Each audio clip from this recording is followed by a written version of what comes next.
ഷാഫി പറമ്പിൽ മുണ്ട് മുറുക്കിയെടുത്ത് ഇറങ്ങിയാൽ പിന്നീട് കാര്യങ്ങൾക്കൊക്കെ ഒരു തീരുമാനമായിട്ടേ ഒരു കേറിപ്പോക്ക് ഉണ്ടാവുകയുള്ളൂ.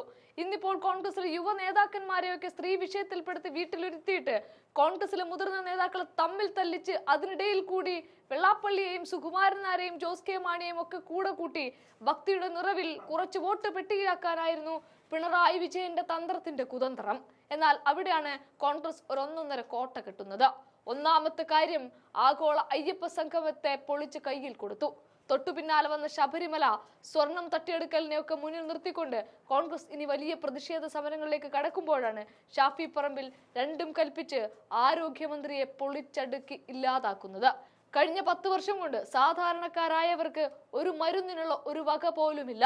അവിടെയാണ് 150 കോടി രൂപയുടെ പെട്ടി പൊട്ടിച്ച ആരോഗ്യമന്ത്രി വീണ ജോർജിനെ ഷാഫി പറമ്പിൽ മലർത്തിയടിക്കുന്നത്. ഷാഫി പറമ്പിലിന്റെ ഉഗ്രൻ പ്രസംഗത്തിന്റെ രംഗങ്ങൾ ഒന്ന് കാണാം. നിന്ന് നിലനിൽപ്പിന്റെ, അവനവന്റെയും പ്രസ്ഥാനത്തിന്റെയും നിലനിൽപ്പിന്റെ, ആശുപത്രി എന്ന പ്രസ്ഥാനത്തിന്റെ നിലനിൽപ്പിന്റെ കണക്കിലേക്ക് പിന്നീട് ചാരിറ്റി ഉൾപ്പെടെയുള്ള പ്രവർത്തനങ്ങളിലേക്ക് കടക്കാൻ കഴിയാവുന്ന തരത്തിൽ കഴിഞ്ഞ വർഷങ്ങളിൽ ഉണ്ടായിക്കൊണ്ടിരിക്കുന്ന മാറ്റങ്ങളുടെ സൂചിക കൂടി ഇവിടെ ചേർത്ത് വായിക്കുന്നത് കേൾക്കുമ്പോൾ വലിയ സന്തോഷമുണ്ട്. ഇന്ദിരാഗാന്ധിയുടെ പേരിൽ ഒരു സഹകരണ ആശുപത്രി നാട്ടിൽ പ്രവർത്തനം ആരംഭിച്ചിട്ട് അത് ആളുകളെ കൊണ്ട് അയ്യേ എന്ന് പറയിപ്പിക്കാതെ അത് ആളുകളെ കൊണ്ട് അഭിമാനം എന്ന് പറയിപ്പിക്കുന്ന പ്രവർത്തനങ്ങൾ ഏറ്റെടുത്ത് നടപ്പിലാക്കി മുന്നോട്ട് പോവാന്ന് പറഞ്ഞാൽ അത് തീർച്ചയായിട്ടും വലിയ കാര്യം തന്നെയാണ്. ഇവിടെ 150 കോടി രൂപയുടെ ഒരു പ്രൊജക്റ്റാണ് ഇവിടെ വിഭാവനം ചെയ്യുന്നത്. ഒറ്റ നിലയിൽ ആലോചിക്കുമ്പോൾ പേടിയാണ് ആദ്യം മനസ്സിലേക്ക് വരിക. എങ്ങനെയാണ് ഇത് തുക ഉയർത്തി കണ്ടെത്താൻ പോകുന്നത്?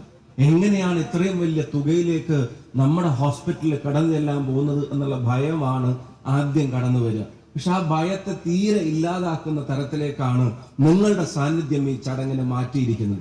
ഞാനിപ്പോ ഈ മതപ്രഭാഷണത്തിനൊക്കെ വരുന്ന ആളുകൾ DC പ്രസിഡന്റ് ഇവിടെ നിന്നിട്ട് ഇങ്ങനെ ഷെയറിന്റെ കാര്യം അല്ലെങ്കിൽ പിരിവിന്റെ കാര്യമൊക്കെ പറയുന്ന പോലെ സമയം അനുവദിക്കുമെങ്കിൽ ജയരാജേട്ട ഗോപിയേട്ട ഞാൻ അതും ചെയ്തേനെ. പക്ഷെ ഇപ്പൊ സമയം അനുവദിക്കുന്നില്ല. അതുകൊണ്ട് ഞാൻ ആമുഖമായി അല്ലെങ്കിൽ വാചകങ്ങൾ ചുരുക്കി ഞാൻ പറയും. ഇപ്പൊ ഞാൻ അറിഞ്ഞപ്പോ ഇവിടെ മുസ്തഫക്ക ഒരു ഷെയർ ഇവിടുന്ന് എടുക്കുന്നതായിട്ട് അറിയാൻ കഴിഞ്ഞു. സ്റ്റേജിൽ വെച്ച് തന്നെ എടുക്കുന്നതായിട്ട് അറിയാൻ കഴിഞ്ഞു.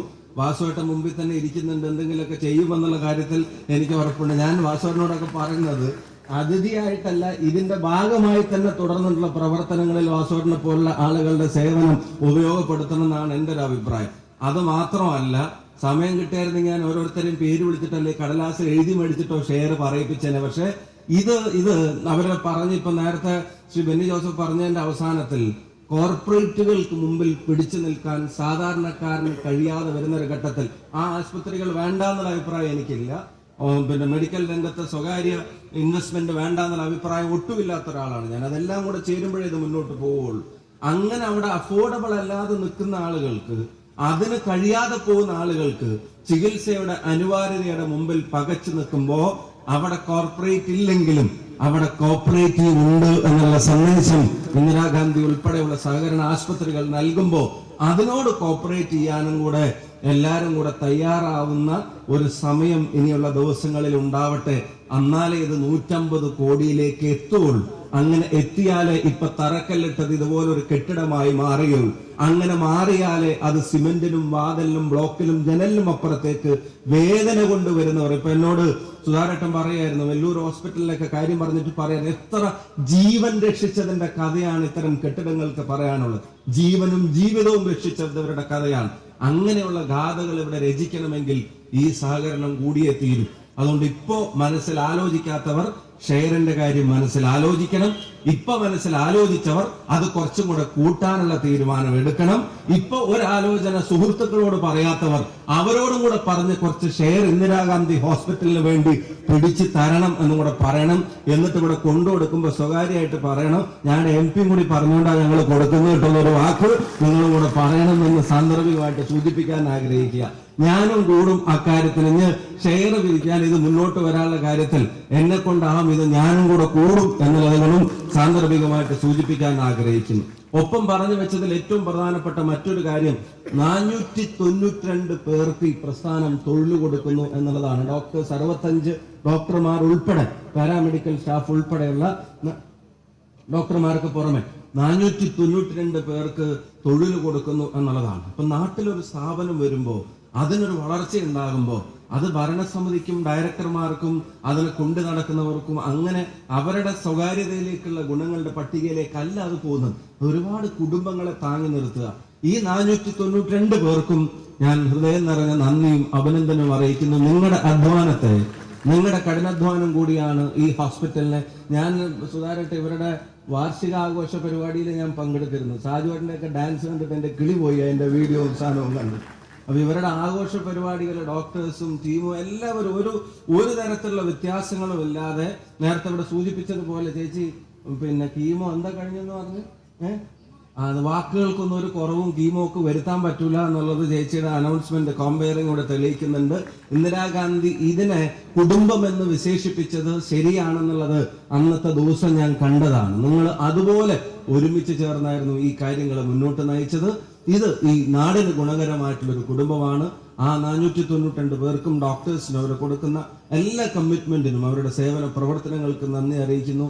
വടകരയിലേക്ക് വരേണ്ടി വരും എന്നറിയാത്ത കാലത്തും ഇവിടെ സുധാരത്ന എല്ലാവരും കൂടെ ചേർന്ന് മത്സരിപ്പിക്കും എന്നറിയാത്ത കാലത്തും ഞാൻ ഇന്ദിരാഗാന്ധി ആശുപത്രിയിൽ വരാറുണ്ട്. അത്യാവശ്യം സാധാരണക്കാരുടെ കാര്യങ്ങൾക്ക് വേണ്ടി വിളിക്കാറും പറയാറുമുണ്ട്.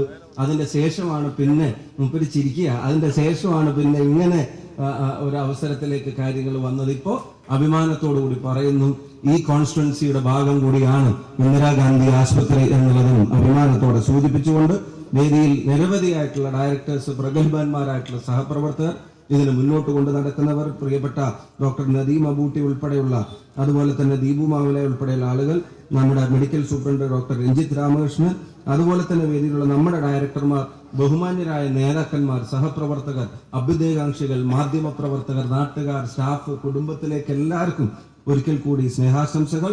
ഗോപേട്ടനും പിന്നെ സാജോട്ടും ഉൾപ്പെടെയുള്ള ആളുകളുടെ കാര്യങ്ങൾ പറഞ്ഞു കഴിഞ്ഞു. ജനറൽ മാനേജറുടെ റിപ്പോർട്ടും കാര്യങ്ങൾ കൃത്യമായി അറിയിച്ചു കഴിഞ്ഞിരിക്കും. അപ്പൊ നമ്മളിപ്പോ തറക്കല്ലിട്ട് നിർമ്മാണം തുടങ്ങുകയാണ്. ഒരു കല്ലിന്റെ മേലെ വെക്കുന്ന ഓരോ കല്ലിനും സാധ്യമായ ഒരു കയ്യൊപ്പ് ചാർത്താൻ എന്റെ മുന്നിലിരിക്കുന്ന ഓരോരുത്തരോടും അഭ്യർത്ഥിക്കുന്നു. സാധ്യമായത് അത് നന്മക്ക് വേണ്ടിയാണ്, നാടിന്റെ നല്ലതിന് വേണ്ടിയായിരിക്കും. നാട്ടിലെ സാധാരണക്കാരന്റെ ദുഃഖത്തിൽ അതൊരാശ്വാസമായിരിക്കും, അവരുടെ ബലഹീനതയിൽ അതൊരു ശക്തിയായിരിക്കും, അവരുടെ കഷ്ടപ്പാടിൽ അതൊരു പ്രത്യാശയായിരിക്കും. ഈ കുടുംബത്തിന് എന്റെ സ്നേഹാഭിവാദ്യങ്ങൾ. നന്ദി, നമസ്കാരം, ജയ് ഹിന്ദ്.